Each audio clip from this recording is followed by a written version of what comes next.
আসসালামু আলাইকুম প্রিয় দর্শক, মৃত্তিক অ্যাগ্রো ফিড মিলের পক্ষ থেকে সবাইকে জানাই শুভেচ্ছা ও স্বাগতম। এই মৃত্তিক অ্যাগ্রো ফিড মিলের অবস্থান পাবনা জেলা ভাঙ্গুড়া থানার। এখান থেকে মূলত গাভী গরু, ষাঁড় গরু, মিক্সার বুশ অর্থাৎ দানাদার খাবার তৈরি করা হয়। যে খাবার গাভী গরু, ষাঁড় গরু সহ সকল প্রকার গবাদি পশুকে খাওয়ানো যায়। আর এখান থেকে প্রতিনিয়ত ডিলার পরিচিতি দেওয়া হয়। তদ্রুপ আজকে আমাদের সম্মানিত অনুমোদিত dealer messrs Hasan store, proprietor Mohammad Alauddin, থানা লাকসাম, জংশন বাজার, জেলা কুমিল্লা।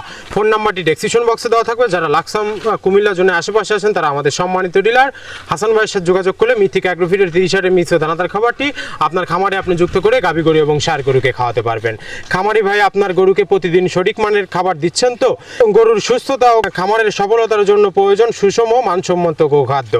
আর বিভিন্ন উপাদান আলাদাভাবে কিনে সঠিক পরিমাণে মিশিয়ে খাবার তৈরি করার সময় সংক্ষেপে এবং ঝামেলার কাজ শেষ।